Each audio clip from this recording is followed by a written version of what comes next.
Ó, minhas queridas, vou contar uma coisa hoje que nunca falei pra ninguém. Meu nome é Dona Elza, tenho 72 anos e moro em Mossoró, no Rio Grande do Norte.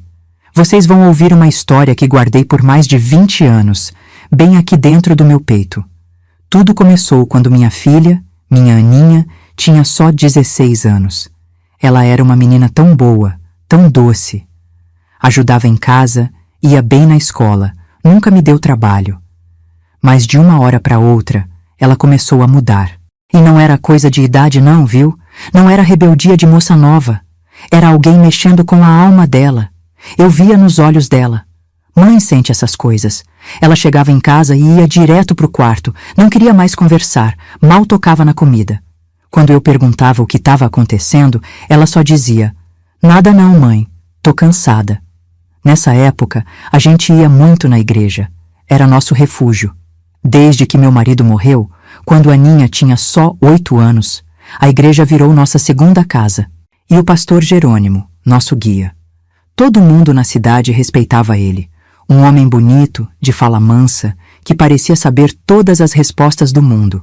Foi ele que começou a chamar minha filha para trabalhos especiais na igreja. Dizia que ela tinha um dom, que Deus falava com ela de um jeito diferente. No começo, fiquei até orgulhosa.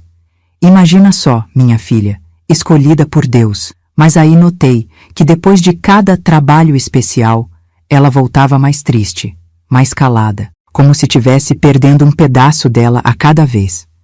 Um dia, ela chegou em casa com os olhos vermelhos de tanto chorar. Perguntei o que tinha acontecido e ela só me abraçou forte, tão forte que dava para sentir seu coração batendo contra o meu. "Não me deixa voltar lá, mãe", ela falou baixinho. "Por favor." Foi aí que eu soube. Algo muito errado estava acontecendo naquela igreja. E o pastor Jerônimo, aquele homem que eu tanto respeitava, estava no meio disso tudo. Naquela noite, não consegui dormir. Ficava pensando no que podia ter acontecido, no que aquele homem podia ter feito com minha menina. A raiva foi crescendo dentro de mim, uma raiva que nunca tinha sentido antes. Uma raiva de mãe. Sabe o que eu fiz? Peguei aquela tesoura de costura que era da minha mãe. Passei a noite toda amolando ela na pedra do quintal.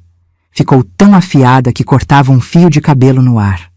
Guardei na bolsa e fui até a casa dele no dia seguinte. Mandei minha filha para a casa da minha irmã e falei: "Fica lá uns dias, mãe vai resolver um problema e já te busco." O que aconteceu naquela casa, entre eu e o pastor, só Deus sabe. Mas vou dizer uma coisa para vocês. Tem parte do corpo do homem que, se perdeu, nem médico dá jeito. E não tô falando de braço ou perna não, viu? Querem saber como tudo aconteceu? Como uma mãe simples do interior enfrentou um homem que todo mundo achava que era santo? Então vamos lá. Vou contar tudo, sem esconder nada. Porque já tá na hora dessa verdade vir à tona. Antes de tudo isso acontecer, nossa vida era bem simples, sabe? Eu criava a Aninha sozinha desde que meu Zé partiu. Um infarto levou ele cedo demais. A menina tinha só 8 anos. Ficou só nós duas contra o mundo. A gente morava numa casinha pequena no bairro da Liberdade, aqui em Mossoró mesmo. Não era casa grande, mas era nossa. Tinha um quintalzinho onde eu plantava coentro, cebolinha, até umas flores. A Aninha adorava regar as plantas comigo de tardezinha, quando o sol já estava mais fraco. Eu trabalhava no posto de saúde do bairro, como servente. Limpava tudo, desde os consultórios até os banheiros. Chegava em casa cansada, com cheiro de água sanitária nas mãos, mas era um trabalho honesto. Todo mundo me conhecia, me respeitava. Dona Elza do posto, era assim que me chamavam. Não ganhava muito, mas dava pra gente viver com dignidade. E tinha o plano de saúde, que era uma bênção. Porque criança vive doente, né? Uma gripe aqui, uma dor de barriga ali. A Aninha sempre foi boa menina. Na escola, os professores só elogiavam. Em casa, me ajudava em tudo. Enquanto eu esfregava o chão do posto, ela arrumava a nossa casa, lavava a louça, botava o feijão no fogo. Com 12 anos, já sabia fazer um almoço completo. "Mãe tá cansada, deixa que eu faço", ela dizia. Meu orgulho, minha companheira. Nossa alegria era domingo. Dia de descansar, de arrumar o cabelo, vestir a roupa mais bonita e ir para a igreja. A gente frequentava a Igreja da Graça Divina, que ficava a umas 5 quadras de casa. Era pequena, mas acolhedora. Todo mundo se conhecia, se cumprimentava, perguntava como tinha sido a semana. Foi lá que conhecemos o pastor Jerônimo. Ele chegou na cidade fazia uns 2 anos. Veio da capital, todo estudado, com um jeito de falar que encantava todo mundo. Nas primeiras vezes que ouvi ele pregando, confesso que fiquei impressionada. Parecia que ele falava direto com a gente, sabe? Como se conhecesse cada problema, cada aflição. Dona Elza, ele me disse um dia depois do culto, a senhora tem uma filha especial. Deus tem planos grandes para ela. Ai, gente, como fiquei orgulhosa. Um homem de Deus falando assim da minha menina. Comecei a ver ele como um anjo que Deus tinha mandado para nossa vida. Como uma espécie de pai que minha filha não tinha mais. A igreja virou nossa segunda casa. Além do domingo, a gente ia na quarta para a reunião de oração, no sábado para os estudos bíblicos. Eu ajudava na limpeza, na organização das festas. A Aninha entrou pro coral, tinha uma voz tão bonita que todo mundo parava para ouvir quando ela cantava. Pastor Jerônimo foi ganhando cada vez mais espaço na vida da gente. Vinha almoçar em casa de vez em quando, sempre trazia um presentinho para Aninha. Um livro, um CD de música gospel, uma fitinha pro cabelo. Eu achava bonito aquele cuidado. Pensava, que bom que minha filha tem um homem de Deus olhando por ela. Até me ofereci para limpar a casa dele de graça. Era o mínimo que podia fazer para agradecer tudo que ele fazia por nós. Ia lá uma vez por semana, levava até meus produtos que usava no posto. Deixava tudo brilhando. A casa dele era simples também, mas cheia de livros. Nunca tinha visto tanta coisa para ler na minha vida. As irmãs da igreja falavam que ele era um homem muito sozinho, que tinha deixado a família toda na capital para vir pregar aqui. Algumas até tentavam um algo a mais com ele, sabe como é. Levavam comida, ofereciam companhia. Mas ele sempre dizia que sua missão era com Deus, não com os prazeres da carne. Eu admirava isso. Admirava tanto. Um homem dedicado, estudado, que podia ter qualquer mulher da igreja, mas escolhia viver só para servir ao Senhor. Que exemplo para minha filha, pensava eu. Como eu fui boba, como fui cega. A gente confia demais, sabe? Quando a pessoa tem um título na frente do nome, doutor, professor, pastor, a gente já acha que é gente boa. Já baixa a guarda. E foi isso que fiz. Baixei minha guarda e deixei o lobo entrar no meu rebanho. Eu devia ter percebido antes. Os sinais estavam todos lá. A mudança na minha filha. O jeito que ele olhava para ela quando achava que ninguém estava vendo. As aulas especiais, que começaram, sempre só com ela, sempre de porta fechada. Mas eu estava ocupada demais, cansada demais. Saía do posto às 5, ainda passava no mercado, chegava em casa e tinha janta para fazer, casa para arrumar. Nos dias de faxina na casa do pastor, então, chegava morta. Mal tinha tempo de conversar com a Aninha direito. E ele sabia disso. Sabia de toda a nossa rotina. Sabia que eu confiava nele de olhos fechados e usou isso contra a gente, contra a minha menina. Mas Deus é justo, viu? Ele permite que o mal aconteça às vezes, mas não deixa passar em branco. E usou essas mesmas mãos que limpavam o chão do posto, que seguravam a tesoura de poda do jardim, para fazer justiça. Dizem que no posto a gente aprende muito sobre o corpo humano, só de ouvir os médicos falando. Sobre partes que, se machucadas, sangram muito. Sobre lugares que, se cortados, não têm conserto. Sobre feridas que nunca mais fecham direito. Não sei não. Só sei que depois daquele dia, o pastor nunca mais foi o mesmo. E isso é tudo que vou dizer por enquanto. Foi assim devagarzinho que as coisas começaram a mudar. Como uma nuvem escura que vai chegando no céu azul, sem a gente nem perceber direito. No começo, eram coisas pequenas. Tão pequenas que eu, cansada da lida no posto, nem dei muita atenção. Minha Aninha, que sempre foi de conversar, de contar tudo da escola, começou a ficar calada. Chegava em casa, mal falava boa tarde, ia direto pro quarto. Na hora da janta, comia pouco, com os olhos baixos, mexendo a comida no prato sem vontade.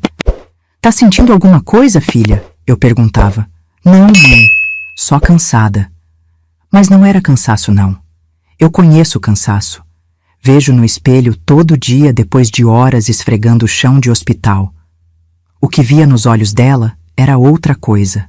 Era medo. Era vergonha. Era um peso que menina de 16 anos não devia carregar. Notei também que ela começou a tomar banho várias vezes por dia. Gastava todo o nosso sabonete. A conta de água veio mais alta. Esfregava a pele com tanta força que às vezes saía vermelha do banheiro, como se quisesse limpar algo que água e sabão não tiravam. Por que tá tomando tanto banho, Aninha? Tá com algum problema de pele? Não, mãe. É que tá calor. Mentira. Nem tava calor assim. E ela nunca tinha sido de ficar horas debaixo do chuveiro. Outra coisa foi o jeito de se vestir. Minha filha sempre foi vaidosa, gostava de usar vestido, shortinho, blusa de alcinha. Normal, né? Menina bonita, tempo quente. Mas de repente só queria saber de roupa larga, comprida, que escondia o corpo todo. Blusa de manga até no calorão, calça jeans em vez de shorts, cabelo sempre preso, sem maquiagem. Tá querendo virar freira, filha? Brinquei um dia. Ela não achou graça. Só olhou para mim com aqueles olhos tristes e disse: é mais respeitoso assim, mãe. Pastor Jerônimo diz que mulher não deve chamar atenção para o corpo. Ali já devia ter acendido um sinal na minha cabeça. Que pastor é esse que fica falando do corpo de uma menina de 16 anos? Mas eu, tola, ainda achei bonito. Que bom que ela tá aprendendo os valores da igreja, pensei. As notas na escola, que sempre foram boas, começaram a cair. A professora mandou me chamar, preocupada. Dona Elza, a Aninha não é mais a mesma. Fica no canto, não participa das aulas, entrega os trabalhos pela metade. Aconteceu alguma coisa em casa? Não, professora. Tá tudo normal. Mas não tava. Nada tava normal. Foi numa quarta-feira que percebi que o problema tinha a ver com a igreja. Era dia de culto e pela primeira vez Aninha não quis ir.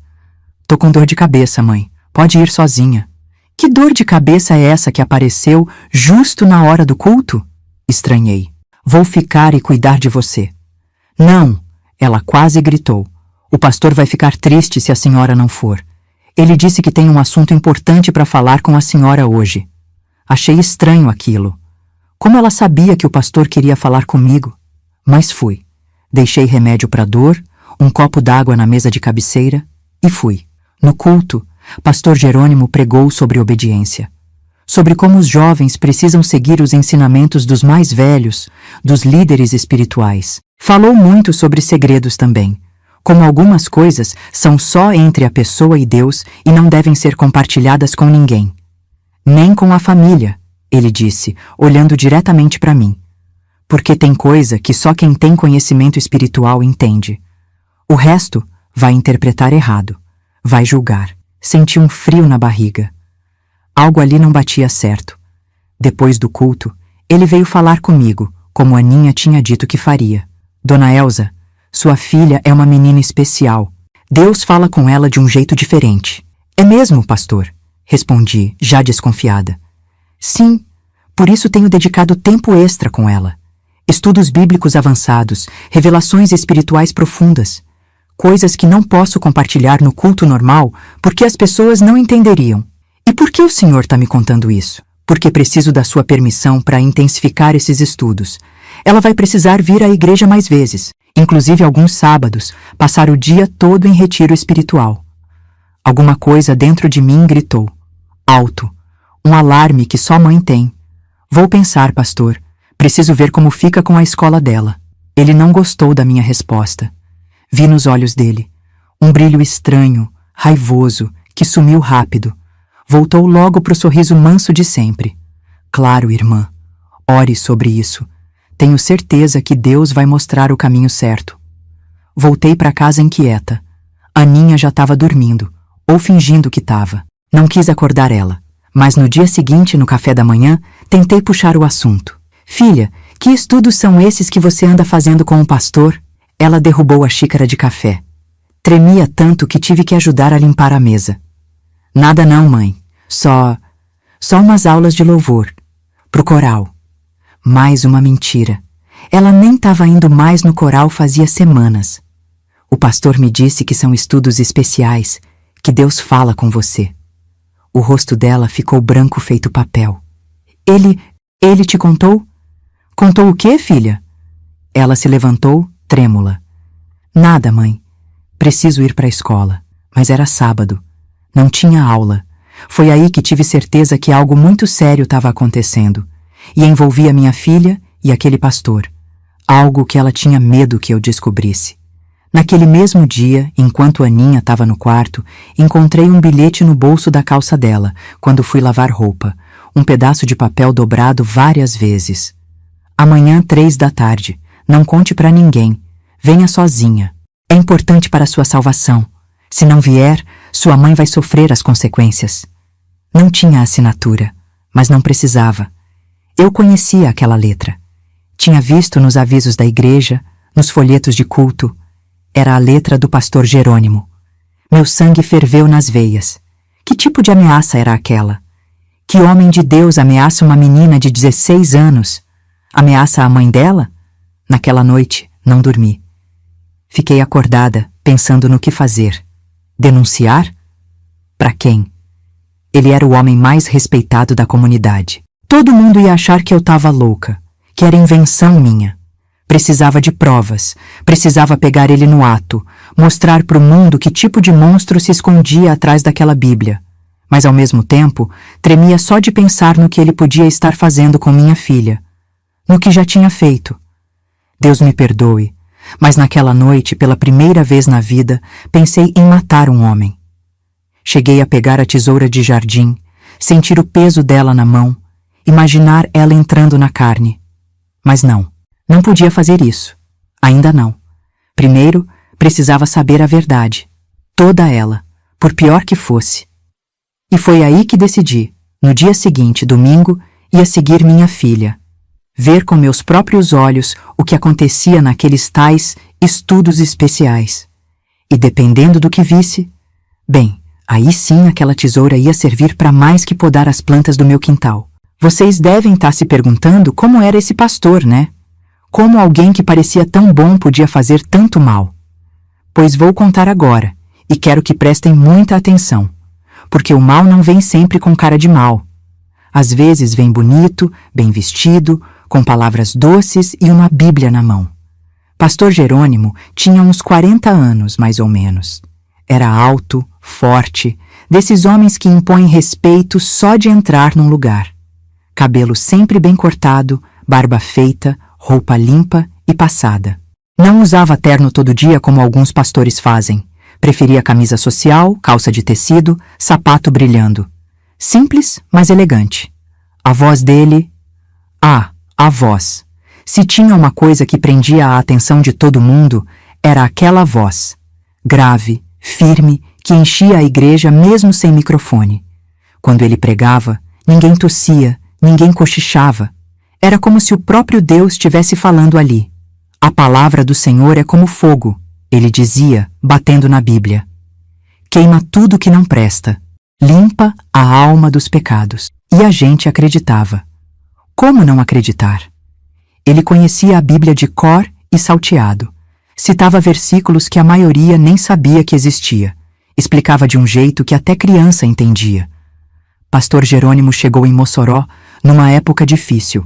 A igreja estava quase fechando, poucos membros. O antigo pastor tinha ido embora depois de um escândalo com o dinheiro do dízimo. A comunidade estava desconfiada, machucada. Ele foi como um bálsamo. Em 6 meses, a igreja estava cheia de novo. Em 1 ano, precisou ampliar o salão. Ele trouxe música nova, estudos bíblicos diferentes, retiros espirituais. Organizou ajuda para os mais pobres, visita aos doentes. Parecia um anjo enviado por Deus para salvar aquele lugar. As mulheres, principalmente as mais velhas, adoravam ele.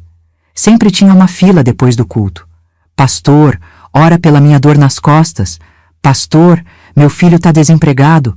Pastor, meu marido bebe demais. E ele ouvia tudo com paciência, dava conselho, fazia oração.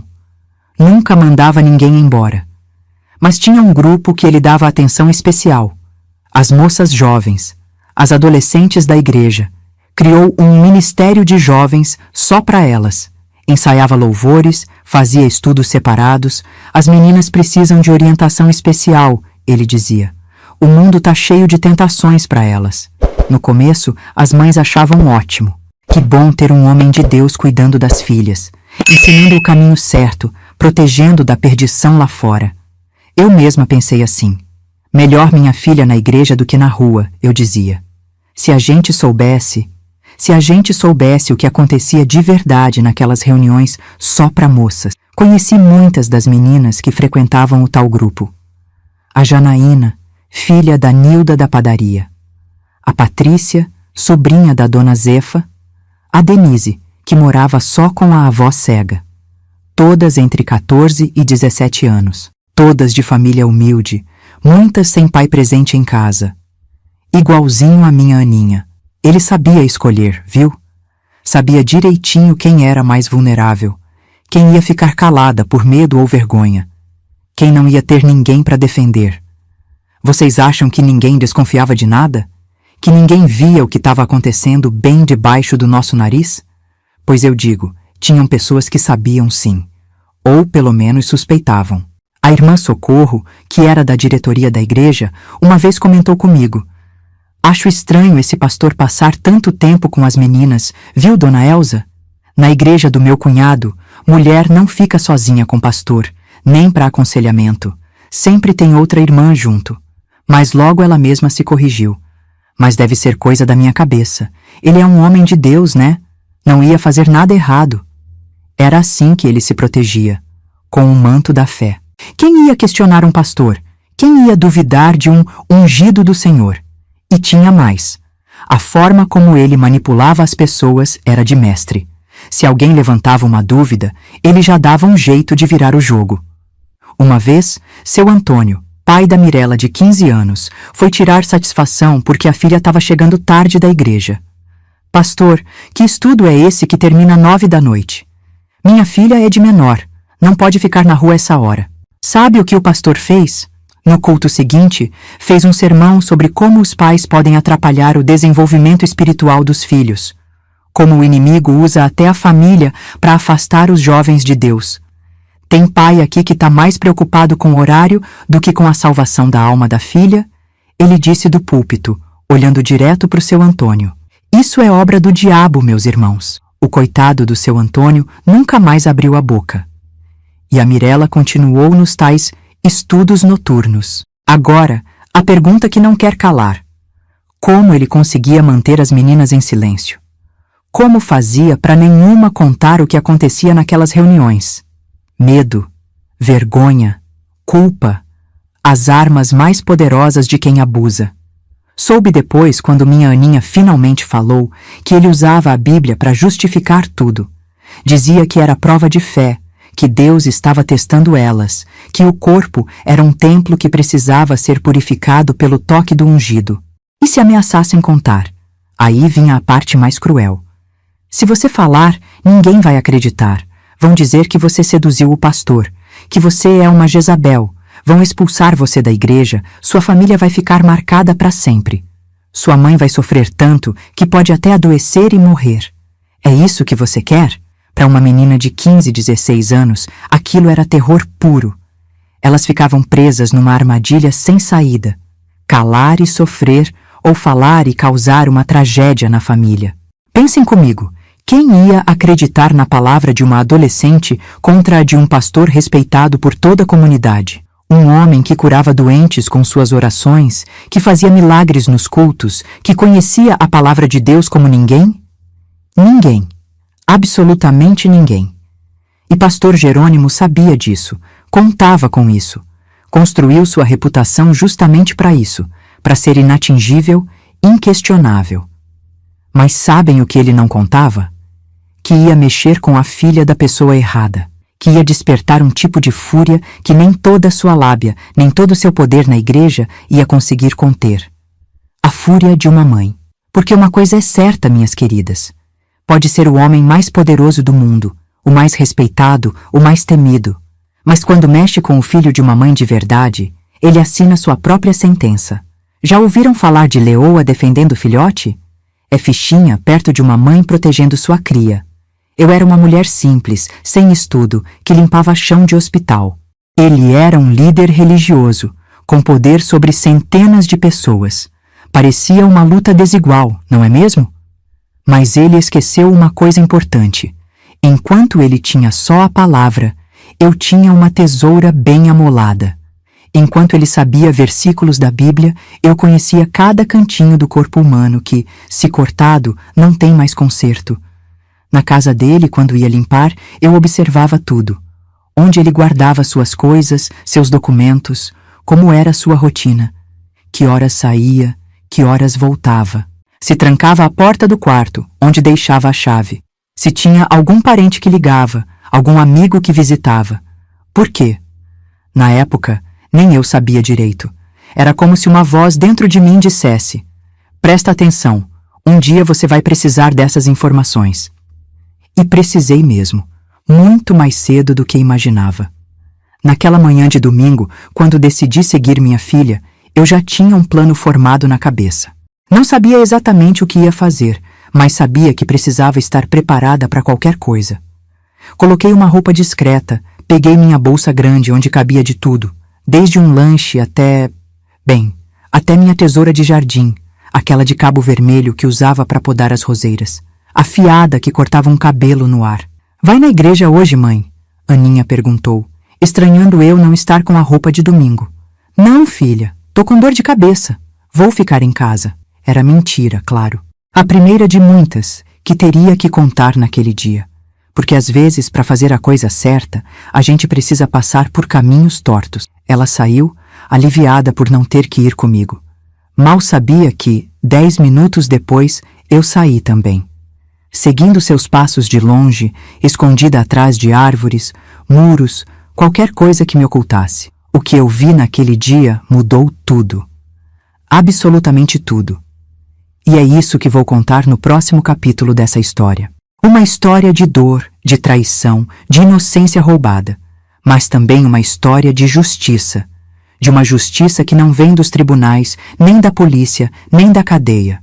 Uma justiça que vem das mãos de uma mãe, das mãos e de uma tesoura de jardim muito bem amolada. Naquela manhã de domingo, enquanto seguia minha filha pelas ruas de Mossoró, meu coração batia tão forte que parecia que ia sair pela boca. Era um calor danado, típico daqui do Nordeste. Mas eu tremia por dentro. Tremia de medo do que ia descobrir, de raiva do que suspeitava, de dor por não ter percebido antes. Aninha não foi direto para a igreja como eu imaginava. Pegou um caminho diferente, um que levava para o outro lado da cidade. Andava de cabeça baixa, arrastando os pés, como quem vai para o próprio enterro. De vez em quando, olhava para trás, como se sentisse que estava sendo seguida. Eu me escondia rápido, atrás de um poste, de uma banca de jornal, de um carro estacionado. Depois de uns 20 minutos andando, ela parou na frente de uma casa. Não era a igreja. Não era nem perto da igreja. Era uma casa simples, dessas de conjunto habitacional, toda fechada, com um portãozinho de ferro na frente. Ela ficou parada ali, olhando para a casa, sem coragem de entrar. Vi quando ela respirou fundo, passou a mão no rosto como quem enxuga uma lágrima e finalmente abriu o portão. Foi nessa hora que reconheci o lugar. Era a casa do pastor. A casa que eu mesma limpava toda semana. Só que eu sempre ia nas terças, quando ele não estava. Quando a casa ficava vazia para eu fazer faxina. O que minha filha estava fazendo ali num domingo de manhã? Que estudo bíblico era esse, na casa dele em vez da igreja, só os dois? Fiquei do outro lado da rua, escondida atrás de uma árvore, esperando. Os minutos passavam e nada acontecia. A casa continuava fechada, silenciosa. Pensei até que tinha me enganado, que não era ali que ela tinha entrado. Foi quando ouvi um grito. Abafado, mas era um grito. Vinha de dentro da casa. Na mesma hora, atravessei a rua correndo. Não pensei em disfarce, em plano, em nada. Só pensei, minha filha está em perigo. Cheguei no portão e tentei abrir. Trancado. Pulei por cima mesmo, rasgando a saia no ferro pontudo, mas nem senti. Corri até a porta da frente e tentei abrir. Trancada também. Os gritos tinham parado. Agora era um choro que eu conhecia bem, o choro da minha Aninha. Filha! Gritei, batendo na porta. Aninha! Silêncio, como se tivessem tampado a boca dela. Foi aí que lembrei. A porta dos fundos. Nas terças, quando ia limpar, sempre entrava por lá. O pastor deixava a chave escondida embaixo de um vaso de planta. Corri para o quintal, rezando para a chave estar lá. Estava. Minha mão tremia tanto que mal consegui colocar na fechadura. Quando finalmente abri, entrei feito um furacão. A casa estava na penumbra, todas as cortinas fechadas. Fui seguindo o som do choro, cada vez mais baixinho, mais abafado. Cheguei na porta do quarto dele. Estava trancada. Abra essa porta! Gritei, batendo com toda a força. Abra agora ou eu chamo a polícia. Ouvi movimentos lá dentro, vozes sussurrando, e então passos vindo em direção à porta. Foi o pastor quem abriu. Estava sem camisa, só de calça, o cabelo bagunçado, o rosto vermelho. Tentava parecer calmo, mas vi o pânico nos olhos dele quando me reconheceu. Dona Elza, o que a senhora está fazendo aqui? Cadê minha filha? Perguntei, tentando olhar por cima do ombro dele. Sua filha? Não sei do que a senhora está falando. Ele tentou fechar a porta, mas eu já tinha visto. No canto do quarto, encolhida na cama, Aninha se cobria com um lençol, chorando baixinho. Empurrei ele com uma força que nem sabia que tinha. Ele cambaleou para trás surpreso, e eu entrei no quarto. Vem, filha, chamei, estendendo a mão para ela. Vamos embora daqui. Ela hesitou, olhando com medo para o pastor. O que ele tinha dito para ela? O que tinha feito? Aninha, ele disse, com aquela voz mansa que usava nos cultos. Lembra do que conversamos? Sobre os segredos sagrados? Sobre o que acontece se você contar? Vi quando ela tremeu inteira. Vi o terror nos olhos dela. Foi aí que entendi tudo. As mudanças, os banhos constantes, o medo, a tristeza. Não era só manipulação. Era muito pior. Alguma coisa explodiu dentro de mim. Uma raiva que nunca tinha sentido antes. Uma fúria que embaçou minha visão, que fez meu sangue ferver nas veias. Seu desgraçado! Gritei, avançando para cima dele. O que você fez com minha filha? Ele tentou me segurar, me empurrar de volta. Era muito mais forte que eu, claro. Um homem contra uma mulher franzina de 45 anos. Mas eu tinha algo que ele não tinha. O desespero de uma mãe. A força que só vem quando um filho está em perigo. Consegui me soltar e corri até a Aninha. Peguei ela pelo braço, tentando fazer ela levantar. Vamos, filha, agora. Foi quando ele falou a coisa que selou seu destino. Ela não vai a lugar nenhum, disse, com uma voz que nunca tinha ouvido antes. Fria, dura, sem nenhum traço do pastor amoroso que conhecíamos. Ela é minha agora. Deus deu ela para mim. Nessa hora, algo dentro de mim quebrou. Não era mais a Elza do posto, a mulher simples que limpava chão, que abaixava a cabeça, que respeitava autoridades. Era uma fera, um animal defendendo sua cria. Virei para ele lentamente. Minha mão foi até a bolsa, onde carregava minha tesoura de jardinagem. Senti o cabo na palma da mão, firme, familiar.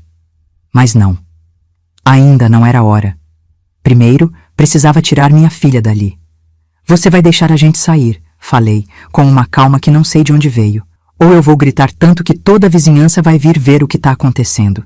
O que vão pensar quando encontrarem o pastor sem camisa trancado no quarto com uma menina de 16 anos? Ele hesitou. O rosto vermelho agora estava pálido, calculando as possibilidades. O escândalo. A ruína. Isso não acaba aqui. Ele ameaçou, mas deu um passo para o lado. Peguei a Aninha pela mão e saímos correndo. Ela mal conseguia se manter de pé, tremia tanto. Saímos pelo quintal, pulamos o portão de novo e só paramos de correr quando estávamos a 3 quarteirões de distância. Encostei ela num muro. Tentei fazer ela me olhar nos olhos. Filha, o que ele fez com você? Me conta, pelo amor de Deus. Ela desabou no choro. Um choro tão profundo, tão doído, que partiu meu coração em 1000 pedaços. Ele disse que era especial. Ela soluçou. Que Deus tinha escolhido eu para uma missão. No começo era só conversa, só oração. Depois...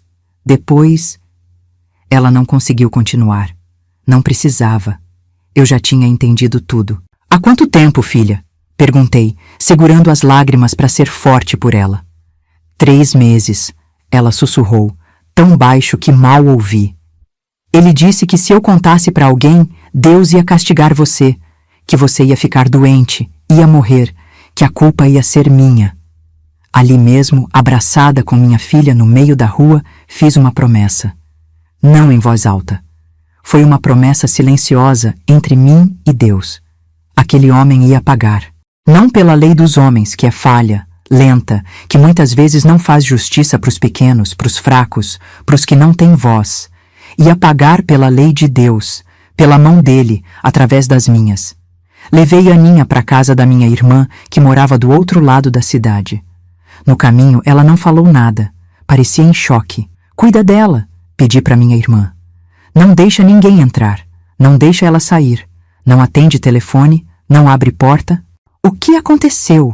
Minha irmã perguntou, assustada com o estado da menina. Depois te conto. Agora não posso. Tenho uma coisa importante para fazer.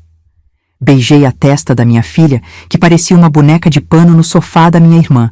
Sem vida, sem brilho nos olhos. Vai ficar tudo bem, meu amor, prometi. Mamãe vai resolver isso. Ele nunca mais vai te machucar. Nunca mais vai machucar ninguém. E saí, com uma única coisa na cabeça. Justiça.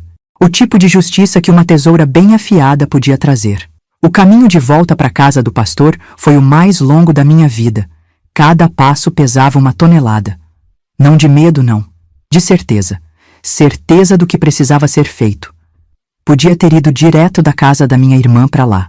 Mas não. Precisava passar em casa primeiro. Buscar algo. Me preparar. O sol já estava alto quando cheguei em casa. Entrei, tranquei a porta e fui direto para o quarto da Aninha. Abri o guarda-roupa dela. Peguei cada peça de roupa, cada foto, cada lembrança da infância. Coloquei tudo numa mala velha. Minha filha nunca mais voltaria para aquela casa. Nunca mais pisaria naquela cidade, se eu pudesse evitar. Depois, fui para o banheiro. Tomei um banho demorado, esfregando a pele como se quisesse limpar não só a sujeira, mas também o medo, a culpa por não ter protegido minha menina. Lavei o cabelo. Passei o melhor perfume que tinha. Um que só usava em ocasião especial. Me vesti com cuidado. Escolhi um vestido simples que tinha feito para ir na formatura da Aninha. Calcei a sandália mais confortável. Penteei o cabelo, prendi num coque. Passei até um batom clarinho. Por quê? Porque queria que ele me visse como mulher, não como a faxineira do posto, não como a mãe desesperada. Queria que ele me respeitasse, pelo menos por um momento, antes que eu fizesse o que tinha que fazer. Na cozinha, peguei minha tesoura de jardim, aquela de cabo vermelho que tinha sido da minha mãe. Limpei ela bem, tirei qualquer resto de terra, de folha. Passei o dedo na lâmina, testando o fio. Ainda estava afiada da noite anterior, quando tinha passado horas amolando na pedra do quintal. Guardei ela na bolsa, junto com algumas outras coisas que poderiam ser úteis. Um rolo de fita adesiva larga, um pedaço de corda fina que usava para estender roupa, um frasco de álcool que usava para limpar machucado. Não era um plano perfeito. Nem sei se podia chamar de plano. Era mais um impulso, uma necessidade tão forte quanto respirar. Antes de sair, parei na frente do espelho da sala. Quem era aquela mulher que me olhava de volta? Não reconheci. Os mesmos traços, o mesmo rosto, mas os olhos... Os olhos estavam diferentes, duros, decididos. Os olhos de alguém capaz de qualquer coisa. Que Deus me perdoe, sussurrei pro meu reflexo. Mas se não perdoar, eu entendo. Eram quase 2 da tarde quando cheguei de novo na casa do pastor. A rua estava deserta, todo mundo em casa naquele domingo, almoçando, descansando. O sol forte mantinha as pessoas longe das calçadas. Fiquei um tempo observando a casa de longe. Não tinha movimento. As cortinas continuavam fechadas, o portão trancado. Será que ele tinha fugido? Será que, assustado por ter sido descoberto, tinha pego as coisas e ido embora? Só tinha um jeito de descobrir. Fui até lá, pulei o portão de novo, fui até a porta dos fundos. A chave ainda estava escondida no mesmo lugar, embaixo do vaso de planta. Típico dele, tão arrogante que achava que ninguém ousaria invadir sua casa, sua fortaleza sagrada. Entrei em silêncio. A casa parecia vazia, escura, quieta. Andei pela cozinha, pela sala, atenta a qualquer som. Nada. Foi quando ouvi o chuveiro. Vinha do banheiro da suíte, no quarto dele. Ele estava tomando banho. Meu coração acelerou. Era agora ou nunca. Tirei a tesoura da bolsa, segurei firme e fui em direção ao quarto. A porta estava entreaberta. Entrei, pisando leve como um gato. O barulho do chuveiro abafava qualquer som que eu pudesse fazer. O quarto estava uma bagunça. Lençóis revirados na cama, roupas jogadas no chão. Em cima do criado mudo, vi algo que fez meu sangue gelar. Uma calcinha, rosa, pequena, da minha filha. Naquela hora, qualquer dúvida que ainda pudesse ter, desapareceu. Qualquer hesitação virou certeza. Me escondi atrás da porta do banheiro, esperando. A tesoura firme na mão, o coração batendo tão forte que achei que ele podia ouvir. O chuveiro parou. Ouvi ele se movendo no banheiro, pegando toalha, se secando. Cantarolava baixinho um hino da igreja, como se nada tivesse acontecido. Como se não tivesse destruído a vida da minha filha horas antes. A porta do banheiro se abriu. Ele saiu, com uma toalha enrolada na cintura, o cabelo molhado pingando nos ombros. Não me viu de imediato, escondida que estava atrás da porta. Foi só quando dei um passo à frente que ele percebeu que não estava sozinho. A expressão no rosto dele, nunca vou esquecer. Primeiro surpresa, depois medo, e então a máscara caindo de vez. Uma raiva animal. "O que você está fazendo aqui?" ele gritou, dando um passo na minha direção. Levantei a tesoura, apontando para ele. "Não se aproxime." Ele parou, olhando para a tesoura, avaliando a situação. Vi quando o olhar dele mudou, da raiva para o cálculo frio. Começou a me analisar, buscando fraqueza, buscando uma abertura. "Dona Elsa", ele disse, voltando ao tom manso de pastor. "Vamos conversar. A senhora entendeu tudo errado. Sua filha e eu estávamos apenas..." "Cala a boca", cortei. "Não quero ouvir mais uma palavra da sua boca nojenta. Vi a calcinha dela na sua mesa. Vi o estado dela. Sei exatamente o que você fez." Ele mudou de tática na hora. O sorriso sumiu. Os olhos ficaram duros. "E o que a senhora vai fazer? Me matar? Com uma tesoura de jardim?" Ele riu, um riso frio que me deu arrepio. "Vai presa, vai apodrecer na cadeia. Quem vai cuidar da sua filhinha então?" Não respondi.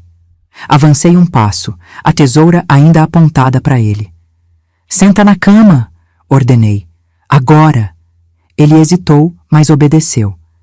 Sentou na beirada da cama, ainda com a toalha na cintura, me olhando com uma mistura de medo e desprezo.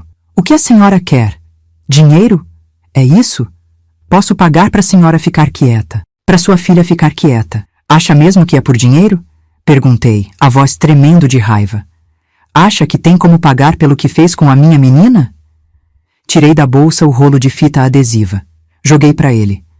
"Amarra seus tornozelos, bem apertado." Ele começou a entender que a situação era séria, que eu não estava ali para negociar, para ameaçar e ir embora.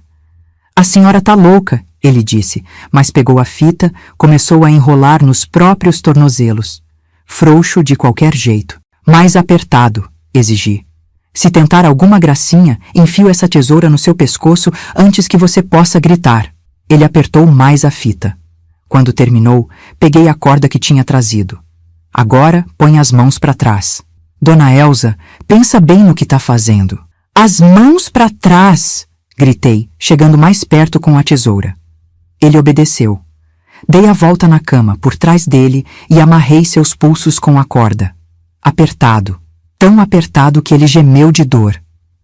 "Tá machucando", ele reclamou.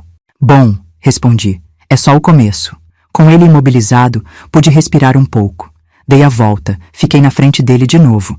Ele me olhava com ódio agora. Toda a máscara de homem de Deus tinha caído. "Vou gritar", ele ameaçou. "Os vizinhos vão ouvir." Peguei um pedaço da fita adesiva, cortei com a tesoura. "Então grita", desafiei. "Grita bem alto. Aí eu conto para todo mundo o que você fez com minha filha." O que fez com a Janaína também, e com a Patrícia. E com quantas mais? Vi o pânico nos olhos dele. Como eu sabia dos outros nomes? Não sabia, na verdade. Tinha chutado, baseado nas meninas que frequentavam o tal grupo especial. Mas pelo jeito, tinha acertado. O que você quer? Ele perguntou, finalmente entendendo que estava encurralado. Sentei na cadeira na frente dele, a tesoura ainda na mão, girando lentamente entre meus dedos. A lâmina refletia a pouca luz que entrava pelas frestas da cortina. Quero saber por quê, falei, me surpreendendo com a calma na minha voz. Por que você fez isso com a minha filha, com as outras meninas? Você é um pastor, um homem de Deus. Ele me olhou por um longo momento. Depois, sorriu. Um sorriso que gelou minha alma. Porque eu posso, ele respondeu simplesmente. Porque elas confiam em mim. Porque os pais confiam em mim. Porque ninguém questiona um homem de Deus. A sinceridade dele me pegou de surpresa. Esperava negação, esperava desculpas, justificativas, não essa aceitação, esse orgulho perverso. Você não tem medo de Deus? Perguntei genuinamente curiosa. Ele riu. Uma risada seca, sem humor. Deus? Que Deus? Acha mesmo que acredito nessas histórias que conto no púlpito? É só um trabalho, Dona Elsa. Um trabalho que me dá poder, respeito e... Ele olhou para uma calcinha na mesa. Outros benefícios. Naquele momento, algo mudou dentro de mim. A raiva continuava lá, mas agora era fria, calculada. Não era mais um impulso. Era uma decisão. Levantei da cadeira lentamente. Dei 2 passos em direção a ele, a tesoura firme na mão. Sabe, pastor, falei, quase sussurrando, tem coisas que não têm perdão, nem de Deus, nem dos homens. O que você fez com aquelas meninas, com a minha filha, é uma dessas coisas. Ele deve ter visto algo nos meus olhos. Algo que finalmente o fez entender o perigo real em que estava. Espera, ele disse, tentando recuar na cama, mas impedido pelas amarras. Podemos resolver isso. Vou embora da cidade. Nunca mais vou chegar perto da sua filha. Juro. E as outras? Perguntei. As outras meninas em outras cidades? Porque você vai fazer de novo, não é? É quem você é. É o que você faz. Ele não respondeu. Não precisava. A resposta estava estampada no rosto dele. Dei mais um passo à frente. Agora estava bem na frente dele, entre seus joelhos. Tem parte do corpo do homem, falei, baixando a voz, que se perdeu, nem médico dá jeito. E não tô falando de braço ou perna. A toalha na cintura dele era a única coisa entre minha tesoura e o que fazia dele um homem. A única coisa entre minha justiça e seu futuro. Por favor, ele implorou, as lágrimas finalmente aparecendo nos olhos. Por favor, não faça isso. Minha filha também implorou? Perguntei. Quando você machucou ela, ela também pediu por favor? Ele começou a chorar de verdade agora, soluçando como uma criança. Onde estava o pastor poderoso? O homem que não temia nada nem ninguém? Me inclinei, ficando cara a cara com ele, tão perto que podia sentir seu cheiro de sabonete, ver cada gota de suor escorrendo pela sua testa. Essa é por todas elas, sussurrei. O que aconteceu naquele quarto, entre eu e o pastor Jerônimo, é algo que carrego comigo até hoje. Um segredo guardado no fundo da alma, que nunca contei para ninguém. Nem para minha filha, nem para minha irmã, nem para o padre do confessionário. Algumas coisas a gente leva para o túmulo, não por vergonha, não por medo, mas porque pertencem só a nós e a Deus. O que posso dizer é que quando saí daquela casa, não era mais a mesma pessoa que entrou. Algo tinha mudado dentro de mim, como se um peso tivesse sido tirado e, ao mesmo tempo, outro colocado no lugar. Saí pela porta dos fundos, como tinha entrado. O sol já começava a baixar, pintando o céu de laranja. As ruas continuavam desertas, o bairro silencioso naquele domingo preguiçoso. Ninguém me viu chegar, ninguém me viu sair. Caminhei sem pressa até uma praça a algumas quadras dali. Sentei num banco, coloquei minha bolsa no colo, agora mais leve, sem a tesoura que tinha deixado para trás. Respirei fundo, olhando para o céu que escurecia. Pela primeira vez em meses, senti paz. Fiquei ali até anoitecer completamente, pensando no que tinha feito, no que ia fazer agora, na nova vida que precisava construir para mim e para minha filha. Quando as primeiras estrelas apareceram no céu, me levantei e fui até um orelhão que tinha na praça. Liguei para minha irmã. Como ela tá? Perguntei assim que minha irmã atendeu. Dormindo, ela respondeu. Dei um chá de camomila. Ela estava muito nervosa, Elsa. O que aconteceu? O que aquele pastor fez com ela? Te conto quando chegar aí, falei. Preciso que arrume uma mala com suas coisas. Vamos precisar da sua casa por uns dias, até eu decidir para onde vamos. Para onde vamos? Como assim? Vocês vão embora da cidade? Sim. Quanto antes, melhor. Ela ficou em silêncio por um momento, digerindo a informação. Minha irmã sempre foi esperta. Deve ter juntado as peças. A menina traumatizada, eu sumida o dia todo, agora falando em fugir da cidade. O que você fez, Elsa? Ela perguntou, a voz baixa, preocupada. O que precisava ser feito? Respondi simplesmente. Te vejo daqui a pouco. Desliguei antes que ela pudesse fazer mais perguntas. Perguntas que eu não queria responder. Que não podia responder.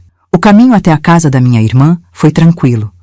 As ruas já estavam escuras, iluminadas apenas pelos postes de luz amarelada, espaçados demais para meu gosto.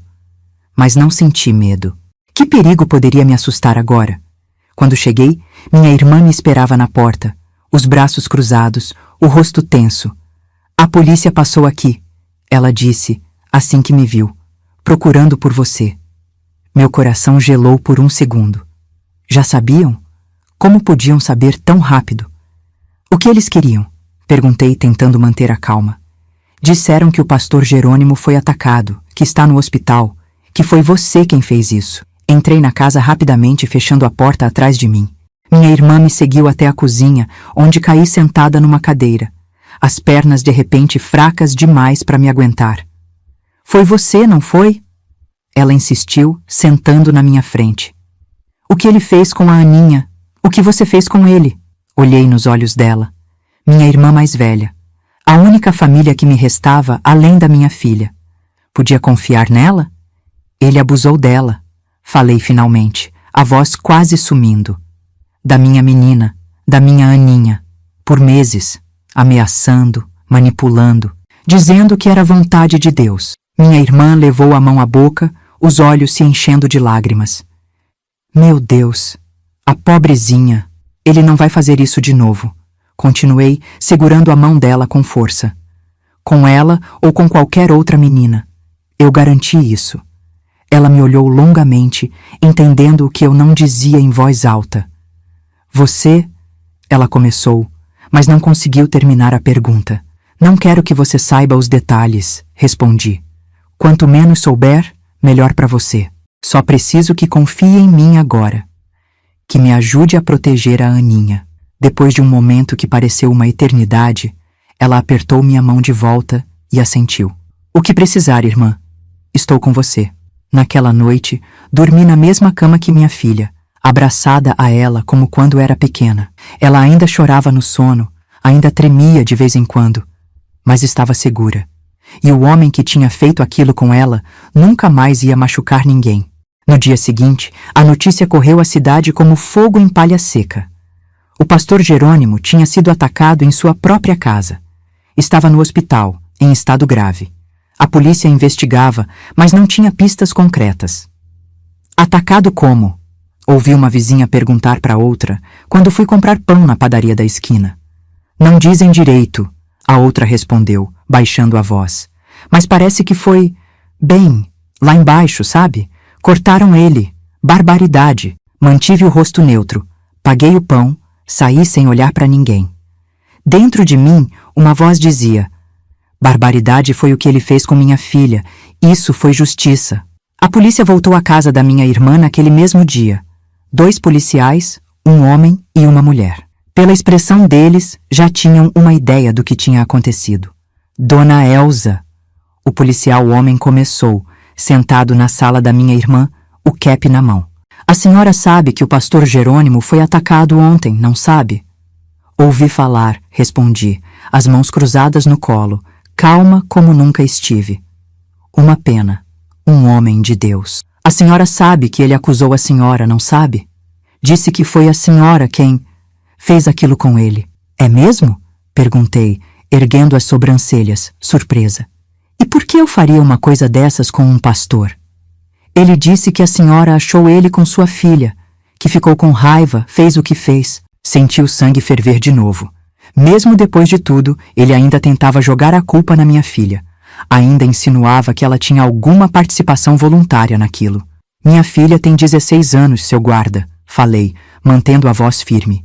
É uma criança. Se o pastor confirma que estava com ela, sozinho na casa dele, não é ele quem devia estar sendo investigado? Vi quando o policial engoliu em seco. A mulher, que até então estava calada, deu um passo à frente. Dona Elsa, a senhora sabe onde estava ontem à tarde? Ela perguntou, com uma voz mais gentil que a do colega. Claro que sei. Passei o dia todo aqui com minha irmã e minha filha. Pode perguntar para elas. A policial olhou para minha irmã, que assentiu firmemente. É verdade. Ela chegou antes do almoço. Passamos o dia todo juntas. Fizemos até um bolo, não foi, Elsa? A mentira saiu tão natural da boca dela que quase acreditei. Os policiais se entreolharam, claramente frustrados. Era a palavra do pastor contra a minha. E eu tinha um álibi.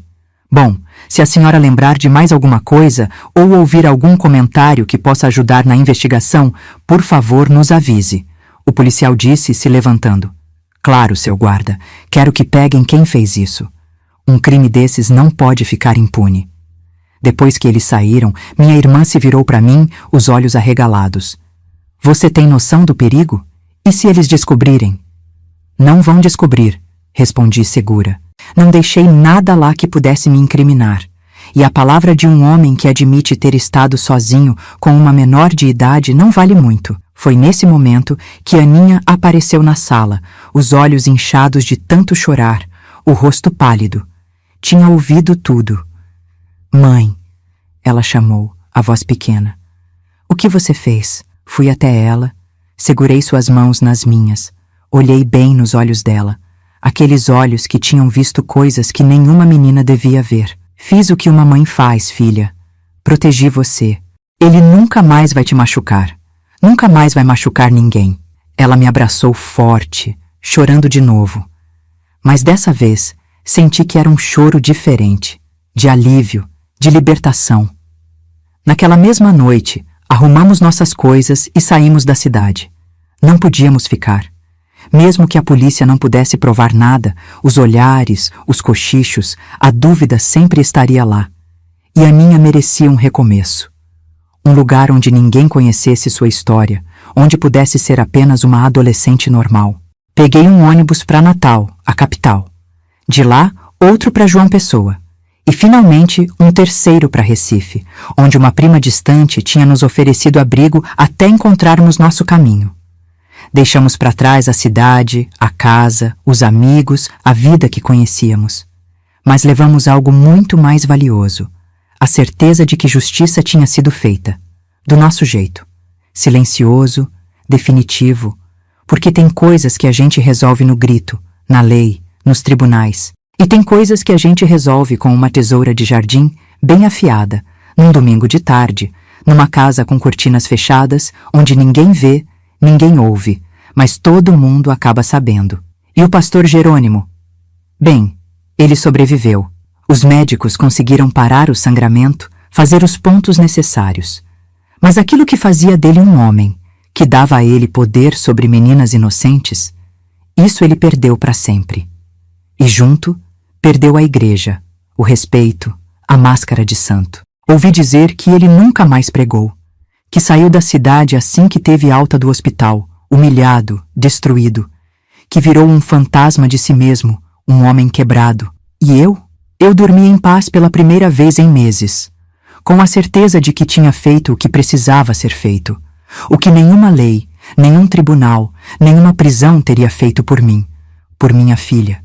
A justiça de uma mãe, a mais implacável que existe.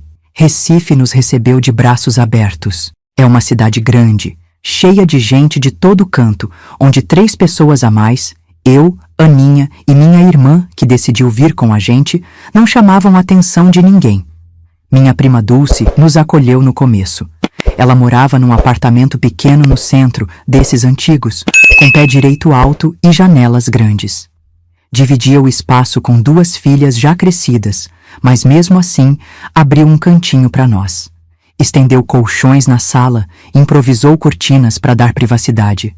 Foi nossa arca em meio ao dilúvio. Fique o tempo que precisar, Elsa, ela disse. Família é para essas horas. E ficamos. Por quase um mês, até conseguir alugar um quartinho nos fundos de uma casa em Água Fria. Um bairro simples, mas decente.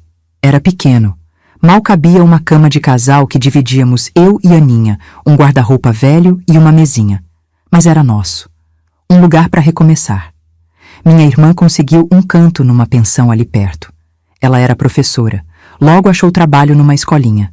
Eu demorei mais. Sem estudo, sem referência, numa cidade estranha, não era fácil. Mas Deus é bom, viu? Mesmo depois de tudo, nunca duvidei disso. Foi Ele que colocou Dona Neide no meu caminho. Uma senhora que frequentava a mesma feira que eu, sempre conversando, sempre sorridente. Um dia, quando comentei que estava procurando trabalho, ela falou: Elsa, por que você não tenta lá no hospital? Estão sempre precisando de gente para limpeza. Paga pouco, mas é fixo. Era como se Deus tivesse ouvido minhas orações. Fui no mesmo dia, fiz a entrevista, comecei na semana seguinte. De volta ao que sabia fazer. Limpar, organizar, deixar tudo no lugar. Só que dessa vez, num hospital ainda maior que o posto da minha cidade. E a Aninha? Minha filha demorou a se recuperar. Como podia ser diferente? O que aquele monstro fez marcou ela por dentro, de um jeito que nem o tempo apaga por completo. Nos primeiros meses em Recife, ela quase não saía do quarto. Não queria ir para a escola, não queria conhecer ninguém. Passava os dias deitada, olhando para o teto, ou então escrevendo num caderninho que eu tinha dado para ela. Nunca me deixou ler o que escrevia ali. Respeitei. Eram os demônios dela, que precisava exorcizar do jeito dela. Foi minha irmã que começou a trazer ela de volta. Com paciência de professora, foi buscando a sobrinha aos poucos. Primeiro, convenceu ela a ajudar com as lições que preparava para os alunos. Depois, a acompanhar até a escola onde dava aula, só para conhecer. Finalmente, a se matricular de novo, a voltar a estudar. Ela é inteligente demais para jogar o futuro fora, Elsa, minha irmã dizia. Se deixar ela afundar agora, aquele desgraçado vence 2 vezes. Tinha razão. E eu não ia deixar ele vencer. Nem uma, nem 2 vezes. Foram meses difíceis.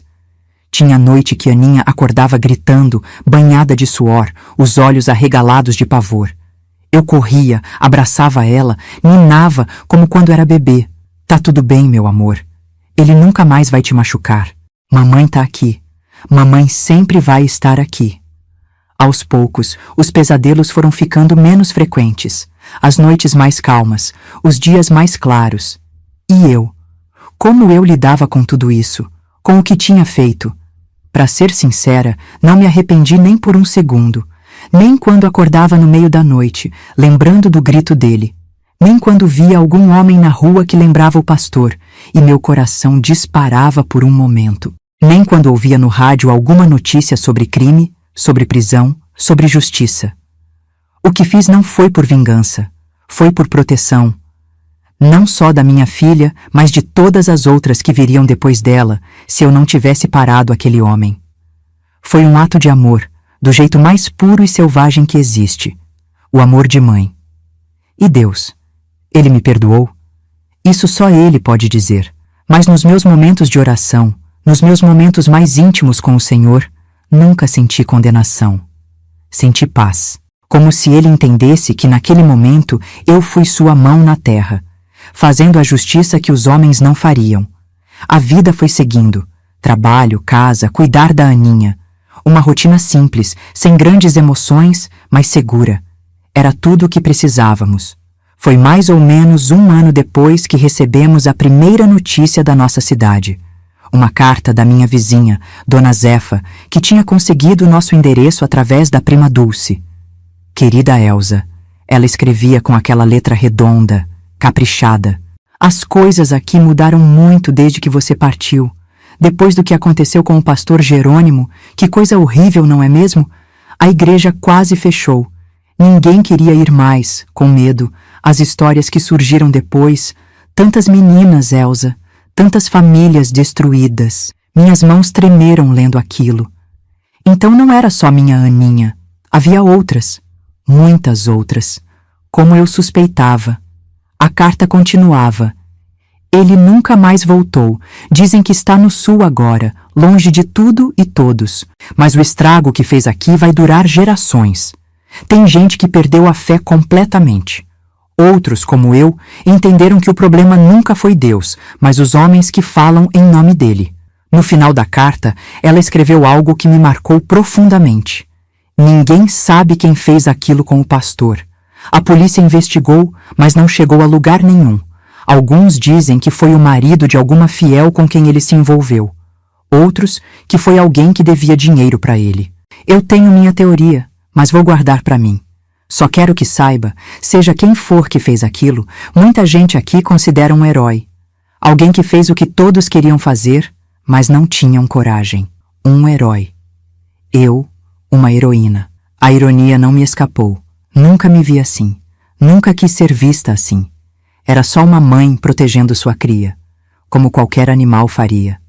As notícias foram ficando mais escassas com o tempo. Nossa vida antiga foi desaparecendo no retrovisor, enquanto construíamos algo novo em Recife. Aninha voltou a sorrir.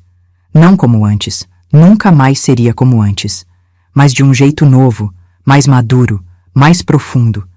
Ela se formou no colégio com notas boas. Começou a trabalhar numa livraria, adorava ficar entre os livros. Fez amigos, saía de vez em quando. Vivia, mas nunca namorou. Nunca se interessou por ninguém desse jeito. O trauma tinha deixado uma marca que talvez nunca sarasse completamente. Não tem problema, mãe, ela me disse uma vez quando tentei tocar no assunto. Nem todo mundo precisa casar, ter filhos. Tem outros jeitos de ser feliz. E ela parecia feliz, à sua maneira. Mergulhada nos livros, ajudando os clientes a encontrar histórias que mudassem suas vidas como a dela tinha sido mudada. Eu continuei no hospital, limpando corredores, salas de cirurgia, banheiros. Mas algo tinha mudado em mim também. Tinha uma confiança nova, uma força que não conhecia antes. As enfermeiras notaram, os médicos notaram. Comecei a ser chamada para ajudar em outras coisas, organizar arquivos, dar recados, até auxiliar em algumas situações com pacientes. A senhora tem jeito para coisa, dona Elsa, me disse a enfermeira-chefe um dia. Já pensou em fazer o curso técnico de enfermagem? O hospital até ajuda a pagar. Eu? Estudar de novo, depois dos 50? Parecia loucura, mas também parecia certo. Um novo começo, um novo propósito. Fiz o curso. Foram 2 anos difíceis, estudando à noite depois do trabalho, com a cabeça já cansada. Mas consegui. Me formei, virei técnica de enfermagem. Saí da vassoura para o estetoscópio, como dizia brincando, e descobri que amava cuidar das pessoas. Não só limpar o chão por onde elas passavam, mas realmente cuidar. Dar banho nos acamados, trocar curativos, segurar a mão de quem estava com medo, ouvir as histórias de quem precisava desabafar. Era uma forma de redenção, talvez. Depois de ter tirado algo do mundo, mesmo que esse algo fosse o mal encarnado, agora eu devolvia.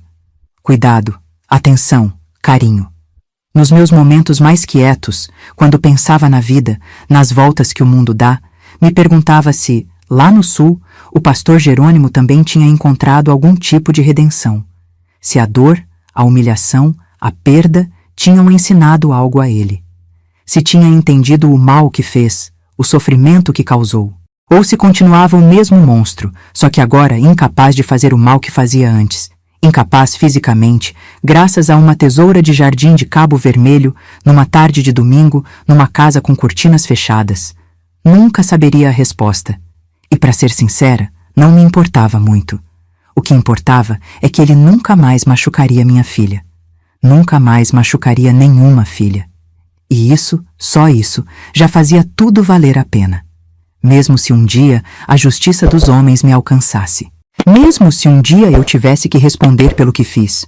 Olharia nos olhos de qualquer juiz, de qualquer júri, e diria sem hesitar, faria tudo de novo. O tempo passou mais rápido do que eu esperava. É engraçado como a vida faz isso com a gente. Os dias são longos, mas os anos voam.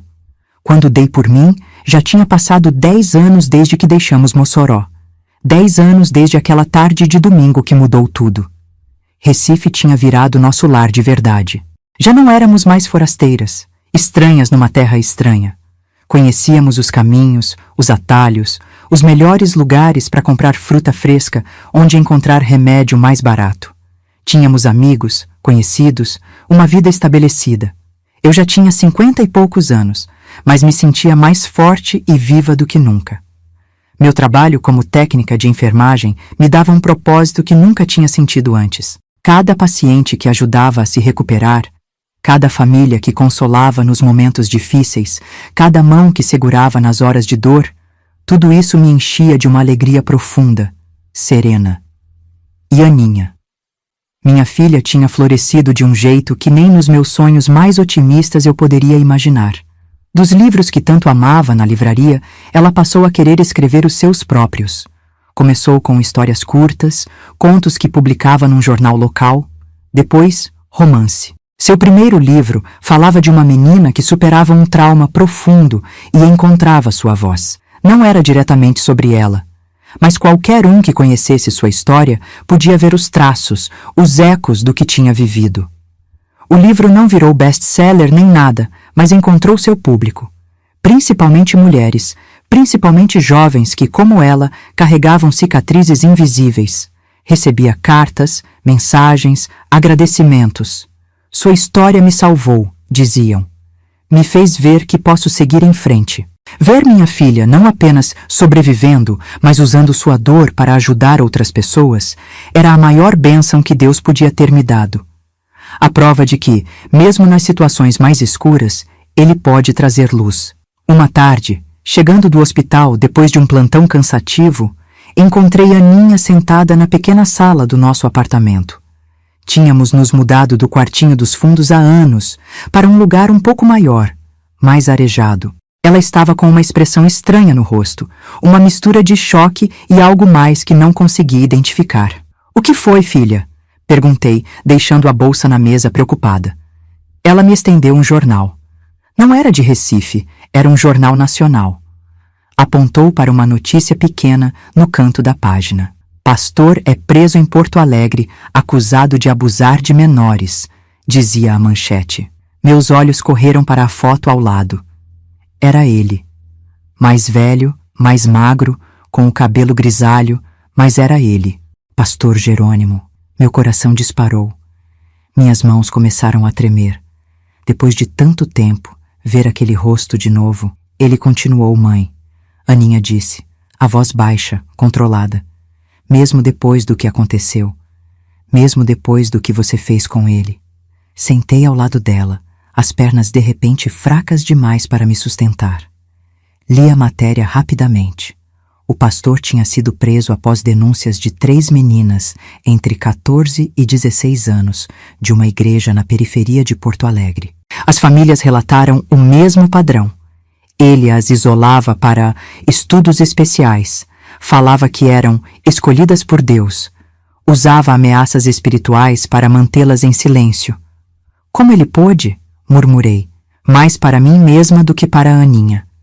"Depois do que aconteceu, como pôde continuar?" Aninha pegou minha mão, apertou com força. "Pessoas assim não mudam, mãe. O mal está neles, faz parte deles. Nem mesmo o que você fez foi suficiente para pará-lo." Olhei para minha filha, surpresa pela calma dela, pelo entendimento em seus olhos. Nós nunca tínhamos falado abertamente sobre o que aconteceu naquela tarde de domingo, sobre o que fiz com o pastor. Era um assunto proibido entre nós, um segredo que ficava nas sombras, mesmo que ambas soubéssemos a verdade. "Você sabia?", perguntei finalmente. "Sempre soube o que eu fiz?" Ela assentiu lentamente. "Sabia, desde o começo. Ouvi os policiais falando naquele dia na casa da tia. E depois, bem, os rumores corriam, mesmo em Recife chegavam histórias. E você nunca disse nada? Nunca? Me julgou por isso? Aninha sorriu, um sorriso triste, maduro demais para seus 20 e poucos anos. Julgar você? Por me proteger? Por proteger outras meninas? Não, mãe. Nunca julguei. Só me perguntava se tinha sido suficiente. E agora sei que não foi. Aquilo me atingiu como um tapa. Não tinha sido suficiente. Tudo que fiz, a linha que cruzei, o risco que corri, e ainda assim ele tinha continuado. Tinha encontrado outras meninas, destruído outras vidas. Sinto como se tivesse falhado, confessei, as lágrimas finalmente vindo. Como se não tivesse feito o bastante. Aninha me abraçou, forte, como se ela fosse a mãe e eu a filha agora. Você não falhou, mãe. Você me salvou. Salvou quem pôde. Não podemos salvar o mundo inteiro, por mais que queiramos. Ficamos abraçadas um longo tempo, o jornal esquecido entre nós, a notícia pesando no ar como uma nuvem escura. O que acontece agora? Perguntei finalmente. Agora ele vai preso, ela respondeu simplesmente. A justiça que não foi feita antes será feita agora. De outro jeito, mas será. Ela estava certa, claro. A matéria dizia que havia provas concretas, testemunhas, até mesmo gravações que uma das meninas tinha feito escondido. Dessa vez, ele não escaparia. Nos dias que se seguiram, acompanhamos o caso pelos jornais. A história cresceu, ganhou as manchetes nacionais. Mais vítimas surgiram, não só de Porto Alegre, mas de outras cidades por onde ele tinha passado nos últimos 10 anos. Uma repórter investigativa começou a traçar seu caminho desde que saiu de Mossoró. Era um rastro de destruição, de vidas despedaçadas. E então, uma reviravolta. Numa dessas matérias, mencionaram o incidente que o fez deixar Mossoró. Falaram do ataque que sofreu, da mutilação que nunca foi completamente explicada. Levantaram a hipótese de que poderia ter sido uma vingança de algum pai, de algum marido. Meu nome não foi mencionado, claro. Nunca houve provas contra mim. Mas o medo voltou, gelado na boca do estômago. E se alguém fizesse a conexão? E se alguém lembrasse da mãe e da filha que saíram da cidade logo depois do incidente? Aninha percebeu minha preocupação. Uma noite, enquanto jantávamos em silêncio, ela colocou o garfo no prato e disse: Ninguém vai descobrir, mãe. Já faz muito tempo, e mesmo que desconfiem, não tem como provar. Mas e se provarem? Insisti. E se vierem atrás de mim agora? Ela me olhou com uma firmeza que me surpreendeu. Então enfrentamos, juntas. Contamos nossa história, a verdadeira, sobre o que ele fez comigo, com tantas outras, sobre como o sistema falha em proteger meninas como eu, sobre como, às vezes, uma mãe precisa fazer o que ninguém mais fará. A coragem dela me deixou sem palavras. Minha menina tinha se tornado uma mulher tão forte, tão determinada. O trauma não tinha quebrado ela, tinha forjado algo novo, mais resistente. Os dias se transformaram em semanas, as semanas em meses. O caso do pastor Jerônimo foi a julgamento. Foi condenado a 30 anos de prisão, sem direito à liberdade condicional. As evidências eram esmagadoras, os testemunhos devastadores. Desta vez, não haveria escapatória. Quando li a notícia da condenação, senti um misto de emoções que não conseguia nomear. Alívio, claro. Satisfação em ver a justiça, finalmente sendo feita. Mas também uma tristeza profunda pelas vítimas que vieram depois de Aninha, pelas que eu não pude proteger. Foi o melhor desfecho possível, Aninha disse, quando conversamos sobre isso. Ele exposto, desmascarado publicamente. Todo mundo sabendo o monstro que é. Melhor até do que... Ela não completou a frase, mas não precisava. Melhor até do que o que eu tinha feito. Porque o que fiz tinha parado ele temporariamente, tinha punido ele fisicamente, mas não tinha exposto sua alma podre ao mundo. Não tinha alertado outras famílias, outras comunidades. Foi nessa época que começamos a ir em uma nova igreja. Pequena, simples, sem grandes produções ou pastores famosos. O líder era um senhor de idade, calmo, gentil, que pregava sobre amor, perdão, compaixão, que nunca ficava sozinho com nenhum membro, que mantinha sua vida transparente como vidro. Nós duas precisávamos disso. Precisávamos lembrar que a fé não era o problema, que Deus não tinha nada a ver com o que homens faziam em seu nome, que ainda havia espaço para acreditar, para confiar, para ter esperança. Na primeira vez que tomamos a Santa Ceia nessa igreja, senti uma paz que não experimentava há anos, como se um ciclo tivesse se fechado, como se finalmente pudéssemos respirar sem o peso do passado sobre nós. Você se arrepende? Aninha me perguntou uma noite, muito tempo depois, quando o caso do pastor já tinha saído das manchetes, quando nossa vida tinha voltado ao normal. Se arrependeu alguma vez do que fez? Pensei longamente antes de responder. Pensei nas noites sem dormir, no medo de ser descoberta, na linha moral que tinha cruzado. Mas pensei também na minha filha segura, nas vidas que talvez tenha poupado, na justiça que fiz quando ninguém mais faria. Não. Respondi finalmente, com toda a sinceridade do meu coração. Nem por um segundo. Faria tudo de novo. Ela sorriu, beijou minha testa e disse as palavras que, sem saber, eu precisava ouvir. Eu sei, mãe, e te amo ainda mais por isso. E assim os anos foram passando, minhas queridas. A vida seguiu seu rumo, como um rio que nunca para. Hoje tenho 72 anos, os cabelos todos brancos, as mãos cheias de manchas que contam histórias de trabalho duro, de lutas, de vitórias. Me aposentei do hospital há alguns anos. Foi difícil parar, viu? Tinha me acostumado a cuidar dos outros, a ser útil, a fazer diferença na vida das pessoas. Mas o corpo já não aguenta os plantões, as noites em claro, o vai e vem dos corredores. Saí com honras, com festa, com lágrimas dos colegas e pacientes que viraram quase família ao longo dos anos. Aninha, que agora prefere ser chamada de Ana, continua com seus livros. Já publicou 5. Todos falando de mulheres fortes, de superação, de encontrar luz na escuridão. Viaja pelo país dando palestras, participando de eventos literários. Ver ela no palco, confiante, compartilhando sua história, ou versões dela, com outras mulheres, me enche de um orgulho que não cabe no peito. Ela me deu 2 netos lindos. Sim, acabou casando, viu? Encontrou um homem bom, paciente, que entendeu seu passado, que respeitou suas cicatrizes, que soube esperar ela estar pronta. Um professor de literatura que conheceu num desses eventos de livro. Juntos tiveram o Pedro e a Marina, hoje com 7 e 5 anos, a alegria da minha velhice. E sabem o mais bonito? Ana se tornou uma mãe como eu, feroz na proteção dos filhos, incansável no cuidado, disposta a tudo por eles. Às vezes a pego olhando para as crianças com aquele olhar que conheço bem, o de uma leoa vigiando seus filhotes, pronta para atacar qualquer ameaça.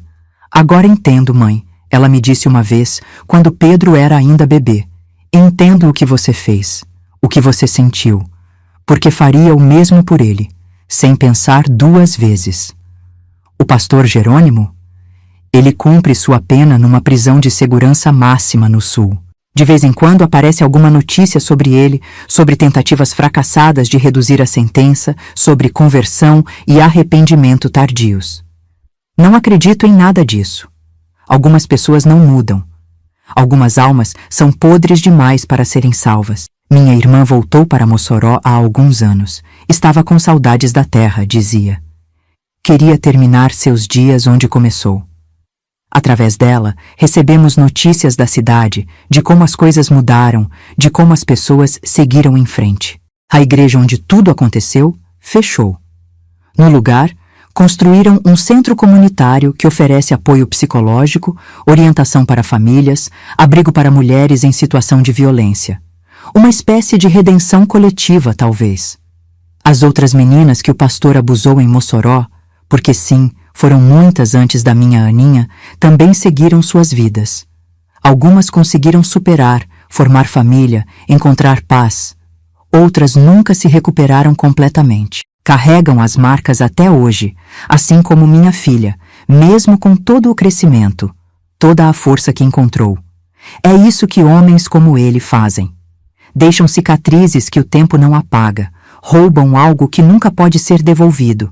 E por isso, por mais que eu tenha encontrado paz com Deus, por mais que tenha reconstruído minha fé sobre bases mais sólidas, nunca me arrependi do que fiz naquela tarde de domingo. A justiça dos homens é falha, lenta, muitas vezes cega para os pequenos, para os fracos, para aqueles sem voz.